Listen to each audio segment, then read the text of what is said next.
Baik, baik. Assalamualaikum warahmatullahi wabarakatuh. Nama saya Abraham Erlangga Rinaldo dari Prodi Pendidikan Pancasila dan Kewarganegaraan, Fakultas Ilmu Sosial Universitas Negeri Jakarta, kelas PPKNB 2020. Nah, di video kali ini saya akan mencoba menyampaikan dan coba merecall kembali mengenai penjelasan-penjelasan ataupun ulasan materi dari mata kuliah pendidikan, nilai, norma, dan moral dari Pancasila. Oke. Nah, setidaknya di sini saya ingin membedah itu secara seksama ya, secara dari pemahaman saya sendiri mengenai materi-materi di pendidikan itu sendiri. Yang pertama ada nilai dan etika, yang kedua ada perkembangan moral, ketiga ada konsep pendidikan moral dan konstelasi nilai norma Pancasila. Lalu yang keempat ada nilai Pancasila dalam berbagai perspektif. Lalu berikutnya adalah prospek pendidikan nilai dan moral Pancasila. Oke, itu saja. Yang pertama mengenai mungkin nilai dan etika, norma ataupun moral ya. Jadi kalau misalkan saya coba sederhanakan gitu, bahwasanya nilai itu seperti sebuah produk tentang daripada penjelajahan dari etika itu sendiri. Jadi sehingga baik atau buruknya indikatornya itu dalam pengertian suatu nilai itu bisa berubah-ubah sehingga sifatnya itu dinamis. Nah, nilai juga kalau misalkan kita kaitkan dalam kenyataan ataupun konsep masyarakat yang beredar itu seperti sebuah judgement tentang baik ataupun buruk, serta kaitannya itu erat dengan peristiwa baik yang masa lampau, masa kini, ataupun nanti gitu. Jadi 3 tahap tentang nilai itu selalu ada gitu. Di masa lalu nilai A, suatu A itu dibilang buruk, tapi di masa kini atau nanti bisa berlainan gitu. Lalu berikutnya ada juga jenis daripada nilai. Pertama, personal value-nya. Yang dimaksud dari hal ini adalah tentang konsep nilai ataupun konsep nilai daripada pemahaman nilai yang diambil dari individu itu sendiri. Lalu yang kedua adalah aesthetic value atau nilai estetik yang merupakan dalam artian sebutnya itu tentang suatu keindahan. Nah, hal ini itu diperoleh tentang bagaimana kesadaran dari individu itu menganggap bahwa sesuatu hal itu dianggap bagus, indah, gitu, bernilai seni, bernilai estetis, bernilai luar biasa. Lalu yang ketiga adalah moral value atau nilai moral. Nah, moral ini dimana terlihat indikatornya tentang sebuah perilaku. Jadi yang dinilai atau jadi indikator itu sebuah perilaku. Seperti itu. Jadi itu ringkasan mengenai nilai ya. Lalu tentang etika itu sendiri. Etika itu suatu hal yang berkaitan dengan tingkah laku dari manusia baik ataupun buruk gitu. Nah, ada beberapa poin yang menarik kalau misalkan kita ngebahas tentang etika ya. Yang pertama, etika itu dari segi sebelum perbuatan. Jadi sebelum melakukan sesuatu seperti niat atau perasaan ataupun pemikiran gitu. Lalu ada etika tentang kenyataan ataupun dari perbuatan, yakni budi pekerti ataupun budi baik. Lalu yang ketiga, etika yang merupakan goals atau hasil. Sudah berbuat, sudah melakukan. Sehingga ketika sudah melakukan etika tersebut, itu nantinya ada impact-nya baik ataupun buruk seperti itu. Tadi nilai sudah, etika sudah, lalu kita coba memperdalam lagi tentang konsensus moral. Nah, moral, kalau misalnya di sini saya mungkin mau merangkum daripada John Dewey ya, serta perkembangannya gitu. Jadi konsep moral itu terbagi menjadi 3 aspek. Yang pertama, tahap premoral, di mana perbuatan individu itu terdistraksi karena interaksi yang bersifat fisik atau sosial.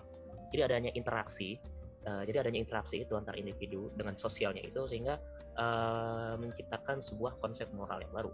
Lalu yang kedua ada tahap konvensional, di mana suatu nilai yang diyakini itu dikritisi lebih dahulu, dipikirkan lebih dahulu daripada hal yang diterima dari lingkungan sekitar gitu. Jadi contoh, ini dianggap baik, tetapi kita tidak menelan mentah-mentah hal tersebut, tapi kita pikirkan dulu apakah memang hal itu sebaik yang kita pikirkan. Nah, yang terakhir, yang ketiga, ada sebuah tahap otonomos, yang dimana perbuatan seseorang itu sesuai dengan kendali dirinya sendiri. Jadi apapun yang kita lakukan, apapun yang kita perbuat, itu nilai moralnya sendiri itu terindikasi oleh diri sendiri. Seperti itu. Nah, berbicara tentang perkembangan moral sendiri itu ini terus dikembangkan gitu, bahwasanya moral itu dikembangkan melalui berbagai macam cara pendidikan karakter. Bisa kita lihat dalam sekolah-sekolah negeri gitu, perkembangan moral itu bisa ditingkatkan atau berupaya untuk meningkatkan moral suatu individu itu dengan memberikan pendidikan-pendidikan yang layak, serta ada pendidikan agama, dan diperkuat juga dengan salah satunya elemennya adalah pendidikan Pancasila gitu.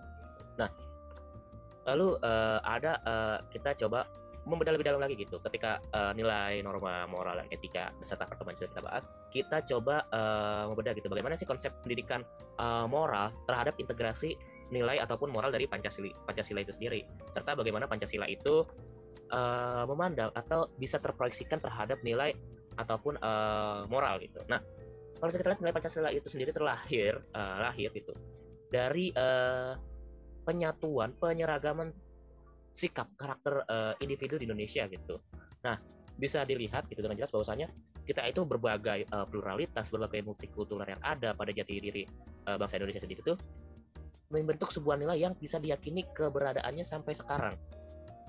Maka ada langkah awal yang tak boleh kita lewatkan gitu ketika membahas mengenai konsep pendidikan moral ataupun penguatan moral nilai Pancasila itu sendiri, yakni adalah internalisasi nilai moral Pancasila itu sendiri. Jadi merasa Pancasila itu merupakan suatu hal yang memang ada di dalam diri kita sendiri gitu. Nah, proses internalisasi ini dapat dilakukan melalui kegiatan pembelajaran, baik langsung ataupun tidak langsung. Baik kalau misalnya kita lihat dari intrakurikuler, ekstrakurikuler, kokurikuler, ataupun budaya sekolah, peraturan sekolah, lingkungan sekolah itu bisa menjadi sebuah media prasyarat untuk proses internalisasi nilai dan moral Pancasila itu sendiri. Sebenarnya kalau misalkan saya mencoba menafsirkan gitu mengenai pendidikan moral dan juga Pancasila itu sendiri, di sini adalah ingin membentuk sebuah karakter warga negara itu yang betul-betul paham tentang negaranya itu sendiri. Jadi Indonesia itu sebagai bangsa yang cukup ramah tamah gitu dalam skala bersosialisasi secara langsung, berinteraksi secara langsung dari zaman dulu, sehingga hal-hal yang tersebutlah yang ingin dicoba dilestarikan seperti itu. Nah, penguatan ini juga perlu didukung oleh sektor lain, yaitu keluarga, masyarakat. Jadi masyarakatnya juga ikut mencoba menanamkan, menguatkan dan juga memahami konsep pendidikan moral dan Pancasila itu sendiri dari skala terkecil sampai skala yang lebih luas gitu, dari keluarga, lingkungan masyarakat, sekolah, akademisi, pemerintahan, dan yang lain seperti itu. Lalu kita akan mencoba lagi setelah kita coba saya mencoba mereminder gitu mengenai 3 hal. Hal yang keempat adalah bagaimana nilai Pancasila itu dari berbagai perspektif ya, dari berbagai perspektif. Yang pertama kita coba lihat muatan dulu nih nilai secara universalnya itu yang ada pada Pancasila. Yang pertama, sila pertama itu mengandung ketuhanan yang ada dalam jati diri bangsa dan bangsa yang beragama. Jadi dasar daripada sila pertama serta hal yang ada dalam masyarakat Indonesia adalah masyarakat itu yang bertuhan dan beragama sebagai jati diri bangsanya. Jadi kita tidak bermasalah ketika memang ada orang yang memiliki agama yang di luar dari kita, karena mereka mempercayai konsep ketuhanan dan keagamaan di dalam diri mereka untuk membentuk suatu pluralisme yang lain gitu, yang saling mengikat meskipun berbeda. Lalu yang kedua adalah pada sila kedua ada internasionalisme dan kemanusiaan sebagai tujuan dasar kemerdekaan. Nah, di sini kalau misalkan kita lihat, saya mencoba menafsirkan gitu, internasionalisme ini bahwasanya membentuk bagaimana karakter warga negara yang nasionalis dimanapun berada. Jadi entah itu pengembangan tentang nasionalisme ini diambil dari kajian luar ataupun kajian dalam, luar negeri ataupun dalam negeri, tetap membentuk atau mencirikan sebuah karakter nasionalisme dimanapun dan kapanpun dia berada gitu. Lalu yang kedua adalah kemanusiaan sebagai tujuan dasar kemerdekaan, di mana di sini gitu bagaimana kita katakan suatu masyarakat itu bisa dikatakan merdeka kalau misalkan tujuan kemanusiaannya itu tidak tercapai. Contohnya adalah ketika untuk membahas mengenai konstelasi hak-hak warga negara, hak-hak untuk merdeka diasaskan kepada kemanusiaan gitu, untuk sama-sama bisa hidup dengan damai di dunia. Lalu pada sila ketiga terdapat nilai kekeluargaan ataupun gotong royong serta keguyuban tanpa memandang suku ataupun perbedaan. Nah, di sini konsep kekeluargaan itu adalah di mana sesama masyarakat Indonesia itu bisa saling memiliki satu sama lain dan saling peduli gitu. Ketika memang ada saudara sebangsa dan setanah air kita yang mengalami musibah, dengan asas ini juga, dengan sila ini juga kita bisa memproyeksikan untuk saling bahu-membahu untuk menciptakan perdamaian gitu atau kesinambungan. Lalu keguyuban tanpa memandang suku, artinya meskipun ini saya mungkin mengambil daripada semboyan Pancasila itu sendiri, Bhinneka Tunggal Ika, berbeda-beda tetapi tetap satu jiwa. Meskipun kita tahu gitu bangsa kita itu pluralis, banyak sekali perbedaan gitu, dari Aceh sampai dengan Papua itu benar-benar berbeda, memiliki banyak suku, bahkan 1.700 bahasa.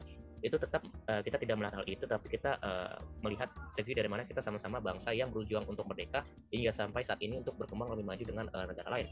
Lalu yang keempat ada sila keempat tentang demokrasi sebagai bentuk kedaulatan rakyat. Nah, di sini menjadi sebuah poin penting bahwasanya rakyat itu dijaga hak-haknya tanpa intervensi oleh pihak manapun. Jadi negara ini itu bisa berjalan ketika hak-hak masyarakat ataupun demokratisasi itu bisa berjalan dengan baik. Lalu yang kelima adalah kesamaan hak antar individu tanpa ditambah ataupun dikurangi. Ini poin dari sila kelima ya.